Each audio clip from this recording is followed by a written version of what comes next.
نحمده ونصلي على رسوله الكريم اما بعد فاعوذ بالله من الشيطان الرجيم بسم الله الرحمن الرحيم واعبدوا الله ولا تشركوا به شيئا وبالوالدين احسانا وبذي القربى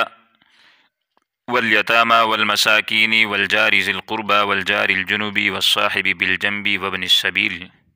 وما ملكت ايمانكم صدق اللہ العظیم۔ پڑوسیوں کے حقوق کے حوالے سے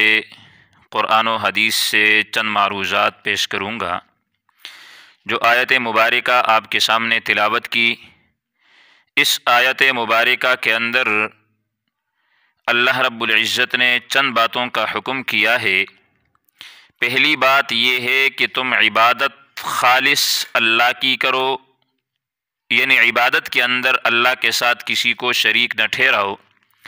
اور دوسری چیز جس کا اللہ رب العزت نے حکم دیا ہے وہ یہ ہے کہ والدین کے ساتھ حسن سلوک کرو، اور اسی طرح قریبی رشتہ دار، یتیم، مسکین وغیرہ جتنے بھی لوگ ہیں ان کے ساتھ اچھائی والا معاملہ کرو۔ اس کے بعد اللہ رب العزت نے ذکر کیا ہے والجار ذی القربی، کہ جو تمہارے پڑوسی ہے، قرابت دار ہے، پڑوسی جس اعتبار سے بھی ہو تو اس کا اس پر حق ہے۔ حدیث پاک میں آتا ہے، آپ صلی اللہ علیہ وسلم نے فرمایا کہ جبرائیل علیہ السلام مجھ سے پڑوسی کے متعلق مسلسل تاکید کر رہے تھے، یعنی پڑوسی کے حقوق کے بارے میں حضرت جبرائیل جناب محمد الرسول اللہ صلی اللہ علیہ وسلم کو مسلسل تاکید فرما رہے ہیں۔ ان کے حقوق کے بارے میں حضور فرماتے ہیں کہ یہاں تک کہ میں نے گمان کیا کہ اس کو وراثت کے اندر شریک نہ کر لیا جائے، یعنی جس طرح ایک انسان جب مرتا ہے تو اس کے ورثاء اس کے باقی مال اور جائیداد کے وارث بن جاتے ہیں جو اس کے رشتہ دار ہوتے ہیں۔ حضور فرماتے ہیں کہ پڑوسیوں کے بارے میں جبرائیل علیہ السلام اتنی تاکید سے وحی لے کر آ رہے تھے کہ مجھے یہ وہم ہونے لگا کہ کہیں اللہ پاک پڑوسیوں کو وراثت کے اندر شریک نہ ٹھہرا دے۔ تو اس لیے جناب محمد الرسول اللہ صلی اللہ علیہ وسلم نے فرمایا کہ جب تم سالن بناؤ، خاص کر وہ سالن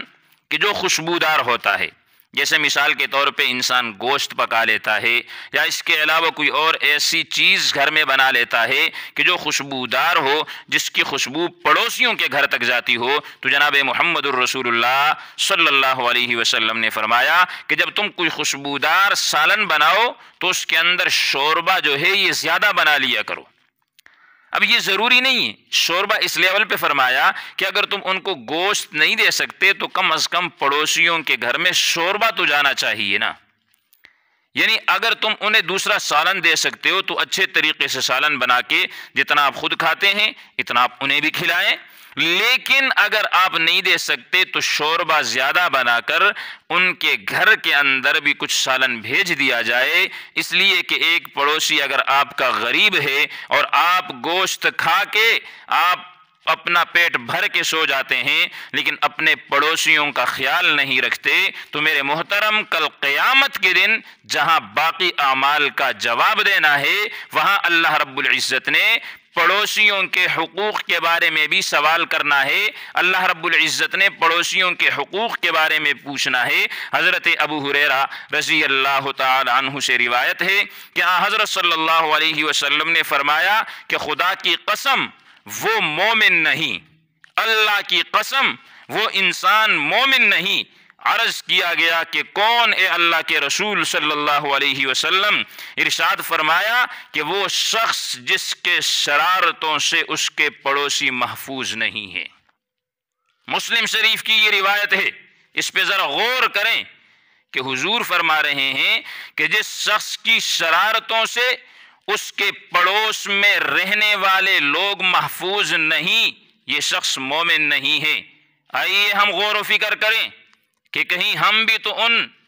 علامات، ان چیزوں کے اندر مبتلا نہیں ہیں کہ جن کے بارے میں جناب محمد الرسول اللہ نے یہ فرمایا ہے۔ تو ہمیں یہ عہد کرنا چاہیے کہ آج کے بعد ہم ہر اعتبار سے اپنے پڑوسیوں کا خیال رکھیں گے، ان کے گھر میں کچھ کھانے پینے کے لیے نہیں، ہم انہیں یہ اشیاء مہیا کریں گے۔ اگر وہ بیمار ہے ہم ان کی تیمارداری کریں گے، اگر انہیں کسی قسم کی بھی کوئی تکلیف ہے تو ہم کوشش کریں گے کہ ہم ان کی تکالیف کو ان سے دور کریں۔ تو جب ہم ان کے لیے کوشش کریں گے، آپ نے فرمایا کہ جو زمین والوں پہ رحم کرتا ہے تو عرش والا ان پہ رحم کر دیتا ہے۔ اللہ رب العزت سے دعا ہے کہ اللہ عمل کرنے کی توفیق عطا فرمائے۔ وآخر دعوانا ان الحمد للہ رب العالمین۔